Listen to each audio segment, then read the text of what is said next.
The Word of God is alive and powerful, sharper than any two-edged sword, piercing even to the dividing asunder of the soul and the spirit, and of the joints and the marrow, and is a critic of thoughts and intents of the heart. All Scripture is God-breathed and is profitable for doctrine, for reproof, for correction, for instruction in righteousness, that the man of God might be mature, thoroughly furnished unto all good works. Study to show thyself approved unto God, a workman that needeth not to be ashamed, rightly dividing the word of truth. The harvest truly is plenteous, but the laborers are few. Pray ye therefore the Lord of the harvest, that he will send forth laborers into his harvest. Be patient, therefore, brethren, unto the coming of the Lord. Behold, the husbandman waiteth for the precious fruit of the earth, and hath long patience for it, until he receive the early and latter rain. And let us not be weary in all well-doing, for in due season we shall reap, if we faint not. For I am not ashamed of the gospel of Christ, for it is the power of God unto salvation to every one that believeth, to the Jew first, and also to the Greek. For therein is the righteousness of God revealed from faith to faith, as it is written, the just shall live by faith. Your word is a lamp unto my feet, and a light unto my path. And the gospel must first be preached to all the nations. My son, do not forget my teaching, but let your heart keep my commandments. For length of days and years of life and peace they will add to you. How happy are those who hear the word of God and obey it.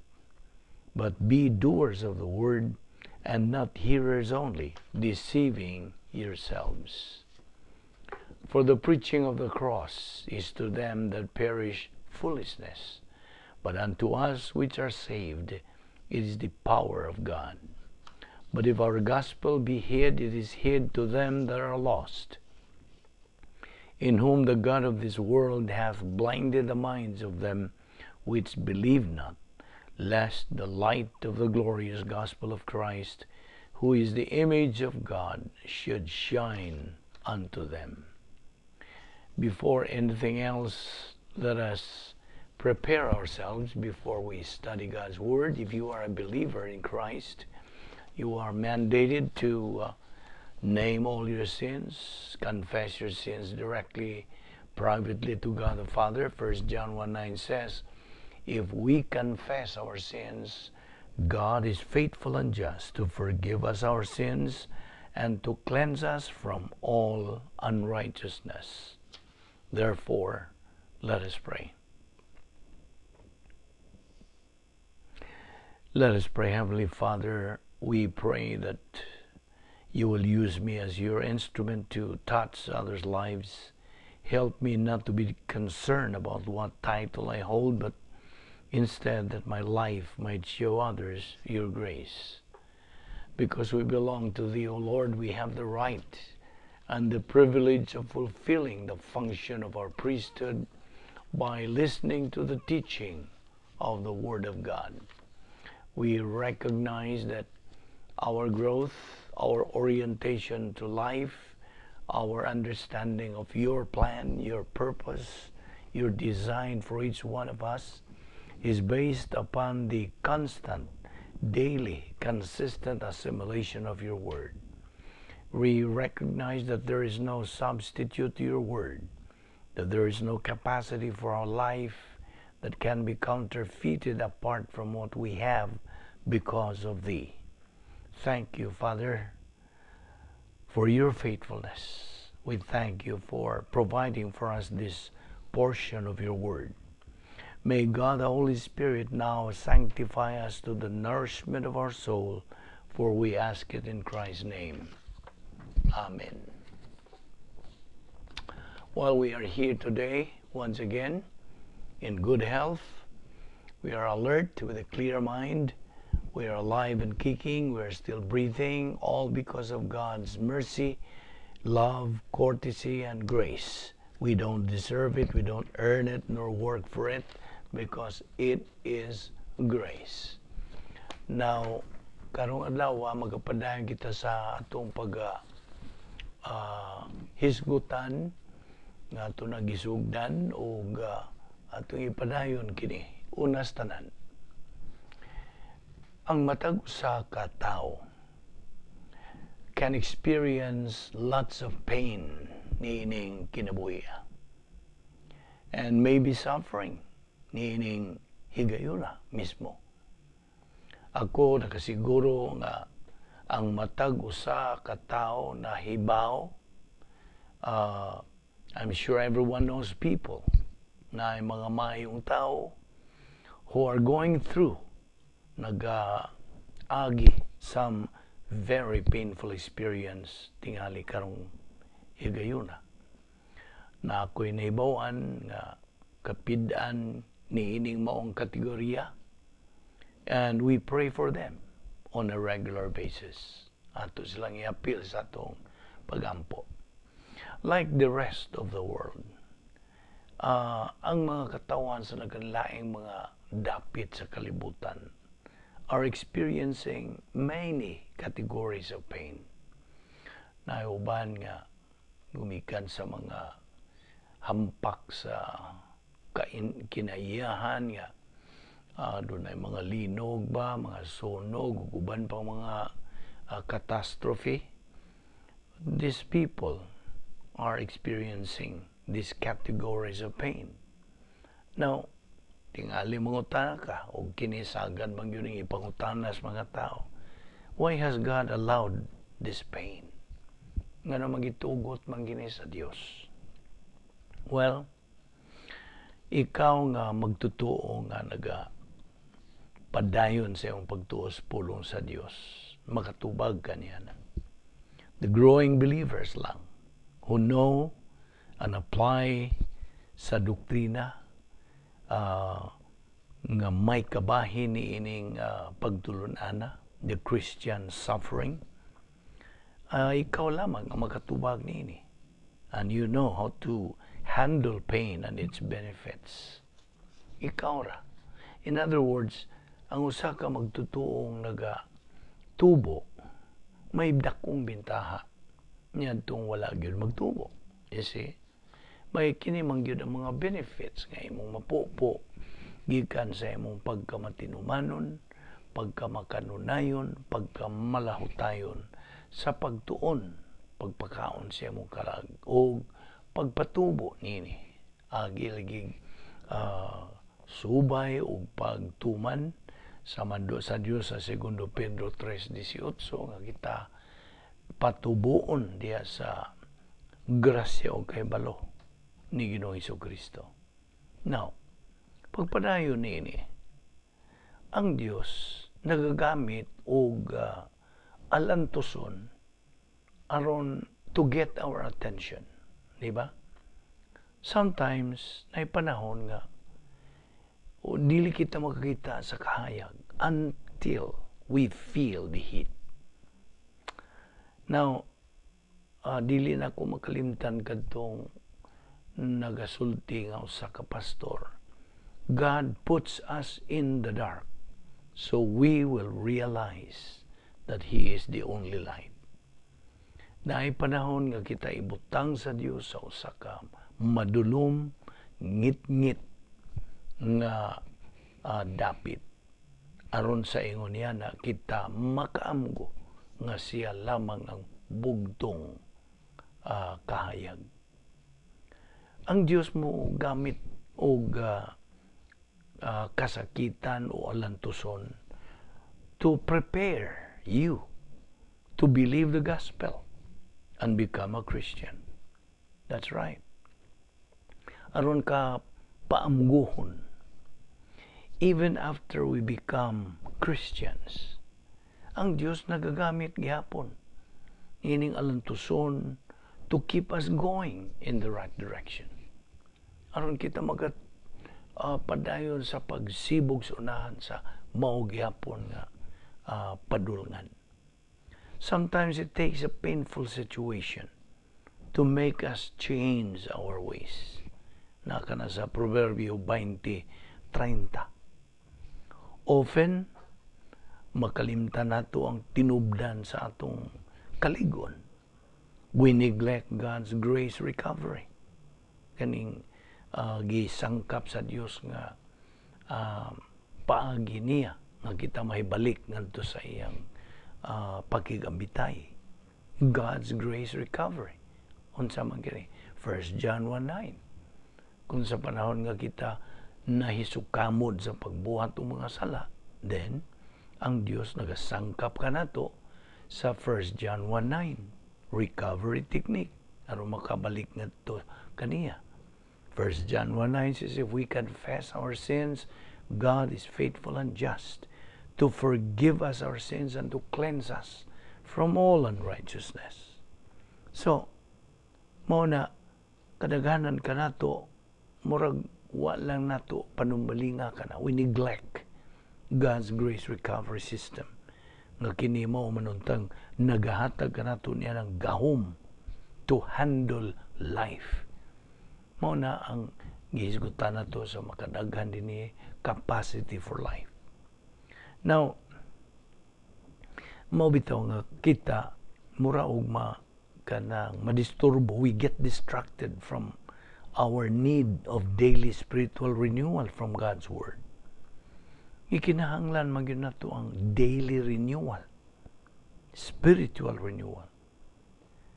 Now, matud pa diya sa Salmo 119:71 nag-iingon kini, it is good for me that I was afflicted, for it taught me to pay attention to your laws. Tinuod, magapahinomdom kini nato, magapaamgo kini kanato. Kaya ang Dios nagatugot sa alantuson nga magahatag kanato niya ng ministry ngadto sa ubang tao, ngadto sa uban nato mga silingan. 2 Korinto 1:4. Now, diha sa 2 Korinto 1:3 ngadto sa 7, if we respond to pain sa husto nga paagi, kini magatabang gayud og maayo kanato aron kita makapadayon sa pag-alagad. Ang sakit o pain magatabang kanato to be humble, nga kita magbaton niya ng pagkamapaubsanon, sympathetic nga kita mo sabot ngadto sa uban, and sensitive to the needs of other people. Na kay pagbati nga na kay kaluoy imong ikahatag ngadto sa uban.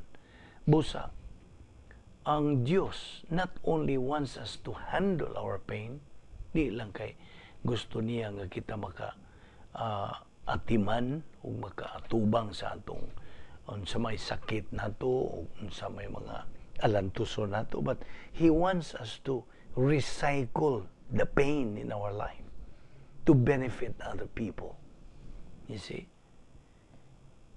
Now, any president of a country not only should know how to handle his pain and carry on with his life in a responsible way, apan gikinahanglan pagyud niyang i-recycle niyang iyang alantuson with a great attitude and a positive testimony when questioned about it, kung siya pangutanon niya na. 1 Pedro 3:15 nag-ingon, we are to be ready for those opportunities. Andam unta kanunay kita. However, there is too much pain out there na agyud daghang mga lantuson to simply wait for some time to question us. Sometimes, naipanahon nga ang Dios buot niya to take the initiative. Galatians 6:1. So therefore, kining atong gipanghisgutan dinhi, nanginahanglan kini og unsa pag meditate sa atong kaugalingon, pag hatag og dako nga pagtagad niini. Labot pa kita mga Kristohanon, kita adunay daghang mga pagsangkap sa Dios kanato aron kita madinaugon sa atong pagatubang sa adlaw nato mga sirkumstansya sa atong kinabuhi. Now, busa usa nining paagi nga nanginahanglan kita og usa ka ingnon ta quiet time, hilom mga higayon na ay way saba nga higayon uban sa Dios. Christians need a quiet time with God. Now, mangutana katingalan, anong kinahanglan maghimo tag kahilom mga higayon uban sa Dios? Nganong kinahanglan man? Well, adunay tuto ka mga dagkong hinungdan nini. Una nini, tungod kayang Dios, buot siya nga kita makigambitay uban kaniya.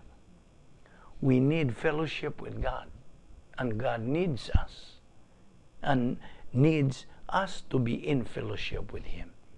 Okay? Mao ni una. Ikaduha, because usa kini ka katungod nato ingon nga mga Kristohanon. It's our privilege. Ug ang ikatulo, because we gain tremendous benefits from it. Kita makapupo og talagsaong mga kaayuhan gikan niya. Now, ngano magyud nga adlaw man? Dili ka adlaw lang. Gutlo por gutlo, moment by moment nga fellowship with God ang gikinahanglan nato. In fact, mao kani kabuton sa Dios. Sa matag higayon. Di lang kay matag adlaw, gutlo por gutlo, kundi sa matag higayon. All the time nga naatay pakigambitay sa Dios. Ug may nungdanon kini. Ikaw na kay pag-imbitay sa Diyos.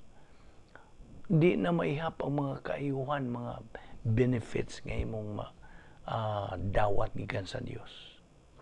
Now, so, ang pangutana nga nung adlaw-adlaw magyod, di na kaya adlaw-adlaw, gutlo por gutlo, sama tagi gayon. Una nini, usa sa katarungan, kita buhat sa Diyos, aron kita ana ay pakigambitay uban sa Dios. We were created in His own image, matod pa sa Genesis 1:26. We were created in His own image for the purpose, unsa man ang katuyuan, for the purpose of fellowship, pakigambitay sa Dios. Si Adan, sa wa pa siya malaglag, had the fellowship perfectly in the garden. Perfect relationship. Ang iyang fellowship with God was perfect.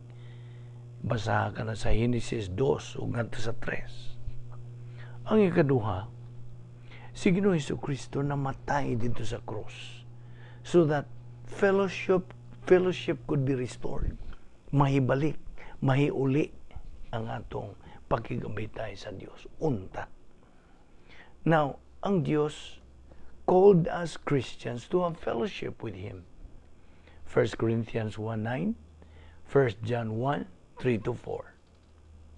Ang ikatulo nini, ang paggahin ni Jesus og makanunayong hilom nga higayon. The regular quiet time during Jesus' ministry. Mo'y tinubdan sa iyang kalig-on. It was the source of His strength. Mark 1:35, Luke 5:16, Luke 22:39-44, ug John 5:30. Ang ikaupat nga punto dinhi, matag usa ka inilang lalaki ug bahay nga nagalagad sa Dios. Every great man or woman of God sa tibuok kasaysayan nagagahin og daghang mga higayon. Much time alone with God. Ehemplo, kinsa man, si Moises, si David, Haring David, Si Daniel, prophet. Si Pablo. Well, sa atong panahon, Charles Spurgeon.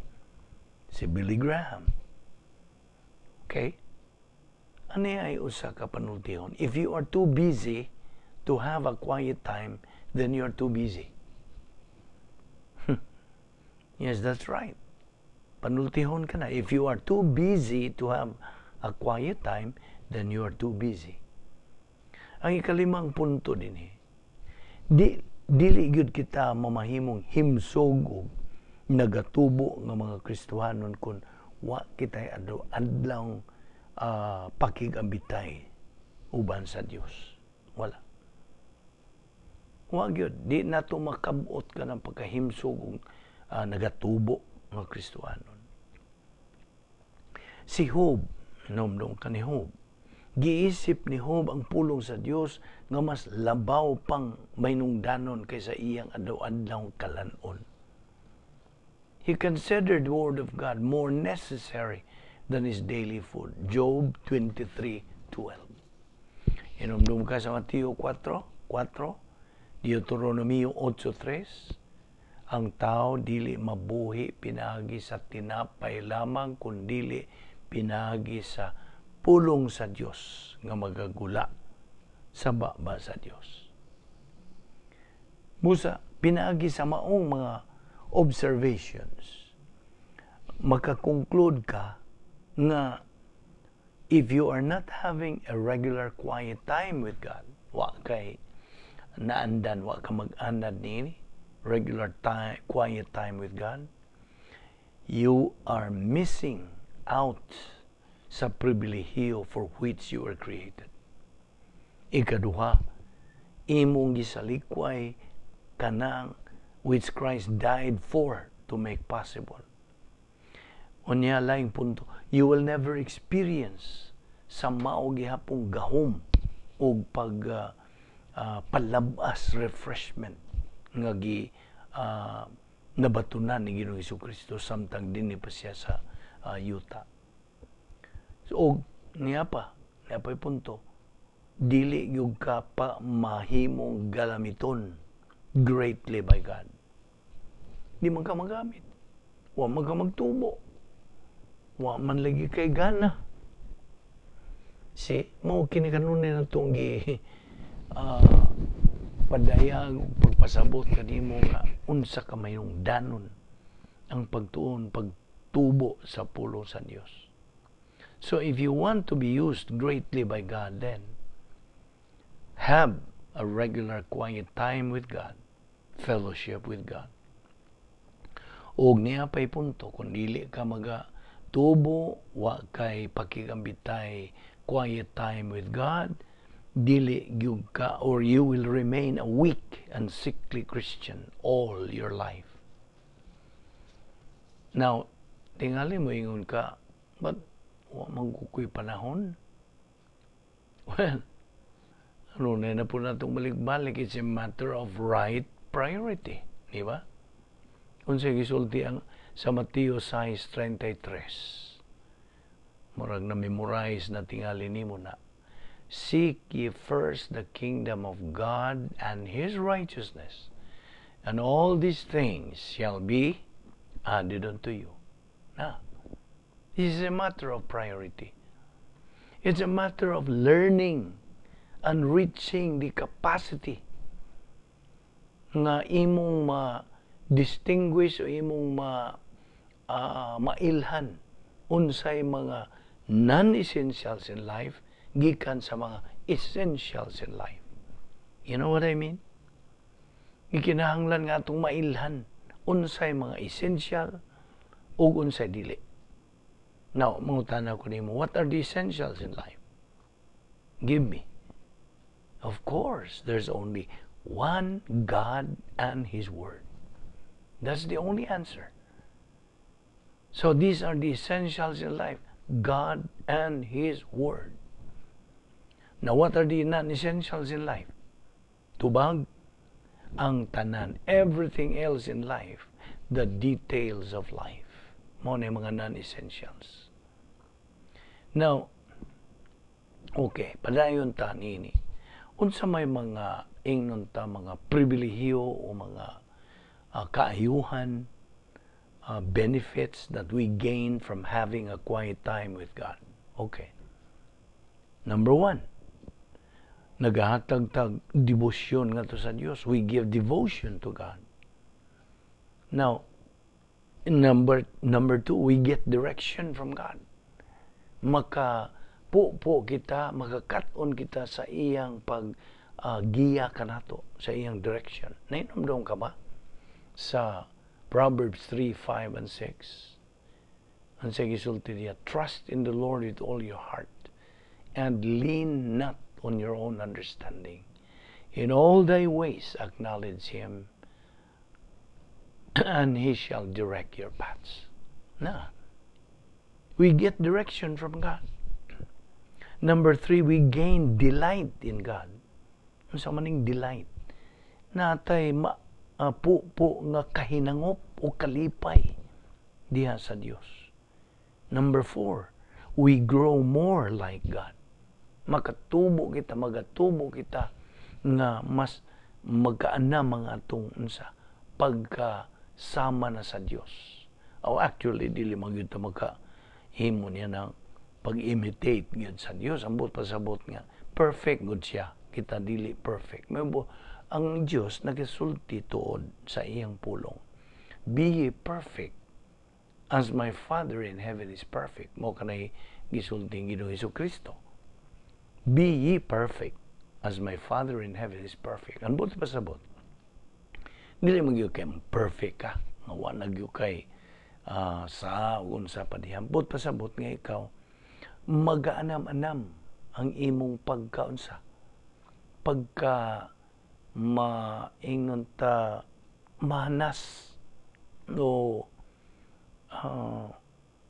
murabag hashasan ba ang imong pagkakristohanon.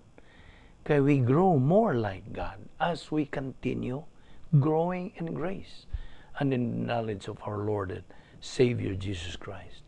You know, diyan sa kahigayon nga gisultihan sa Dios kadto si Samuel. The Lord does not look at the things man looks at. Tinood, man looks at the outward appearance, but the Lord looks at the heart. Nanas 1 Samuel 16:7. Okay, akong balikon. The Lord does not look at the things man looks at.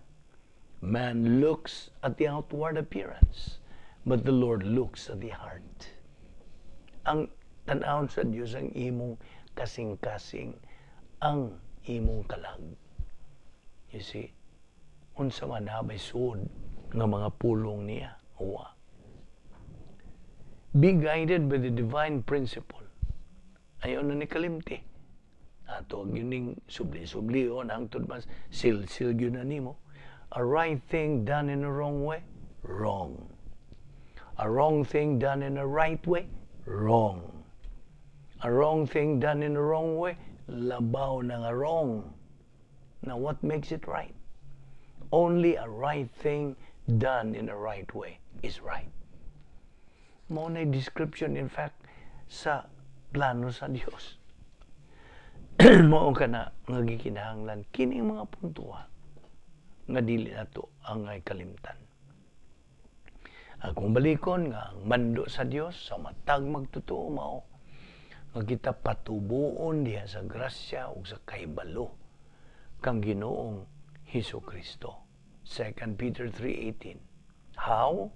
Well, pinagis pagtuon sa pulong sa Dios on a daily basis. Pinagis sa usa ka grace-oriented, spirit-filled, pastor-teacher nga naay gasa sa pagtudlo. Gasa of pastor-teacher. The spiritual gift of teaching. Principle. Ang matag usa ka magtotoo kang Ginoong Hesukristo, gisangkapan sa Dios sa iyang tukma nga pastor magtutudlo. Every believer in Christ is provided by God his right pastor teacher. And every believer can find his right pastor teacher if kung siya positibo to learn the Word of God. Jeremiah 29:13. Ang sige sulti. Jeremias 29:13. If you truly seek me, you will find me. Na mamakak pa ang Diyos sa iyang pagsulti niya na. Kung tinuray mo akong pangitaon, imo gyud kong makaplagan. Iyang pulong na. So every believer can find his right pastor teacher kung positibo lang siya nga siya buot nga magakaton sa pulong sa Dios. Once the believer finds him, yan ang iyang pastor magtutudlo, siya gimanduan to enjoy and delight the presence of God and fellowship with Him and God, the Holy Spirit, the teacher of truth, the author of the Bible, every believer's mentor. Mutudlo niya ng maong magtotoo sa kamatuuran sa Diyos. Will teach that believer God's truth. Now, narabay mga kaaway sa Bible study karong panahon na. Enemies of Bible study today in the Western world. Unsa man? Well, tingali nakadungog na kanini. The worst nini mao ang television. Ang TV. Ang survey, there was a survey that shows that the TV is on 7 hours, 40 minutes per day in the average American home. The average American watches more than 4 hours of TV each day. 4 ka oras sa pagtanaw sa television matagad lang. Which, if packed together, would be pila? Use your math. Do your math. 4 hours of TV each day, which, if packed together, would be 61 days of TV viewing per year sa tibuok tuig. So, pag-abot niya sa edad nga 18, the average American child will have seen 200,000 acts of violence, including 16,000 murders. Ug sa pag-abot niya sa edad nga 65, the average American will have spent about 9.5 years in front of the tube. If, on the other hand, a person went to Sunday school regularly from birth until 65, he would only have had a total of 4 months of solid Bible teaching. So, di ka ba matinga nga there are so many weak Christians in Western society? Daghan kayong mga maluyahon nga mga Kristohanon. Weak Christians in Western society. Busa, we have to discipline ourselves and make specific time for Bible study and not let anything get in its way. It's a matter of choice. It's a matter of priority. Busa, kung ikaw buot gayon nga masibo gyud sa kamabuton sa Dios, iyang tuyo sa nung kinabuhi, then matngunan ni kini. Matnguni kini, isilsil na kini, unsa ka mayroong danon di ay pagtuon sa pulo sa Dios. Now, daghang mga sources. Di lang kay kini nga itong Bible study through the YouTube and Facebook under the ministry. Kadaghan diya. Pangitaa lang. If you are really positive, you will be looking for this. And God will guide you. Will take you there. Kaya ang Diyos dili mamakak. Padayon lang yun sa pagpangita kung imo siya makaplagan. Imo makaplagan ang kamatuoran. ang gitugon lang yun sa Dios diya sa John 4:24, simbaha ang Dios pinagi sa Espiritu Santo ug sa kamatuoran. That's the only way that God has to be worshipped and nothing else. Now, okay, gawas ni ana, gikinahanglan lagi ang atong pag-renovate sa atong pangunahuna. God needs us to have sound mind with confidence. Maura ba nang iyang kabubuton? Kaya actually, in a nutshell, God is the author of winners. He wants believers to be winners in life. Nasa nimo gyapon, papilion gyapon ka kinamang kain sa kabubuton. So, we renovate atong bag-ohon ng atong pangunahuna. So, we will have sound mind with confidence. Unsaon? Pinagi sa unsa pagtuon, pulong sa Dios. Apply the post-salvation epistemological rehabilitation. Rehab. Nguwas pa niya na, himo ang pasiuna na nimo ang pulong sa Dios. Prioritize God's Word. Unya, pagpuyo in the light of eternity. Be occupied with Christ. Niya pagyoy ato na lang ni Operation PTA, dili ni Parents Teachers Association, Operation PTA. You must be in the right place, at the right time, with the right attitude. So you must be in the right place. Unsa man ang right place? Ang dapit nga diin gitudlo ang kamaturan. Hustong pagtudlo. Tukma, accurate teaching. You are in the right place at the right time. Nga nagyo panahon nga tukma gyud with the right attitude. Positibo ka ikaw ug nagapunti nagatutok gyud sa unsay gidatudlo diha. Imo kining dawaton with positivism, and that is how to learn the Word of God.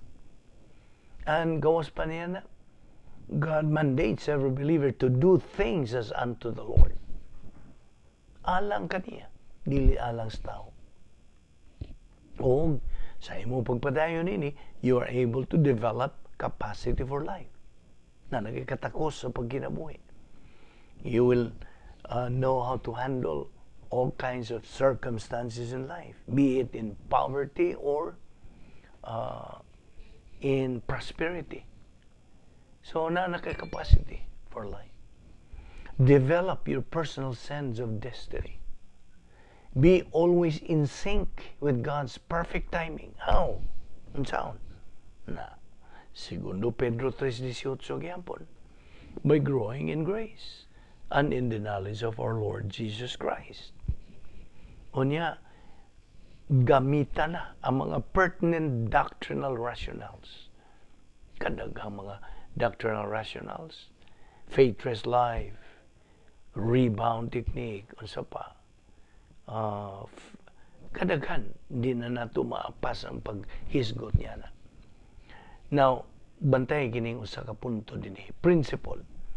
The rate of learning must exceed the rate of forgetting. The rate of learning must exceed the rate of forgetting. Kinahanglan nga ang imong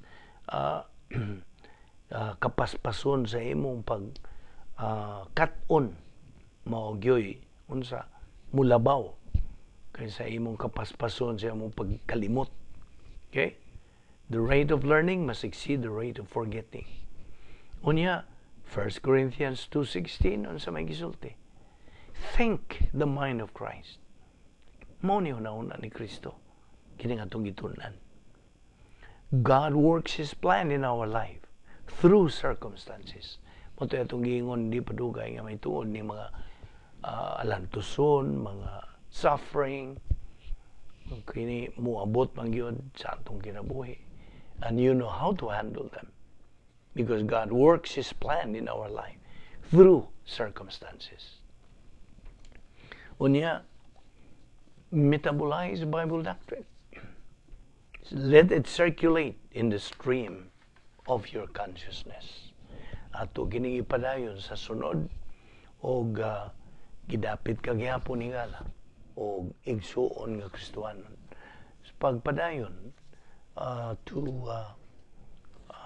follow sa atong series nga Bible study through the Facebook and YouTube under the Vic Balbido Evangelistic Ministry. Magampo kita. Nagapasalamat kami kanimo o Dios nining higayon nga imong gigahin alang kanamo. Salamat sa imong grasya nga naglihok sa among kinabuhi. Dili kami takos nini o Dios. Panikaw matinumanon gyud sa imong mga saan. Nining adlaw uban ni kami o Dios sa pagpadayon sa paggamit nini among nakatunan nga mga pulong sa kamatuoran. Linggo na kami sa among pagbarog o Dios labi na nining mahulgaon nga panahon karon sa kalibutan. Nga kami magapadayon gyud Dios sa pagsibog sa unahan. Kay karon mangyud ang panahon sa pagbarog. Uban di kami, iway kami sa mga kabilingan. Tada kami pagbalik nining among Bible study, nining ministry. Kining tanan among gipasalamatan sa ngalan ni Ginoong Jesucristo, among bugtong manluwas. Amen.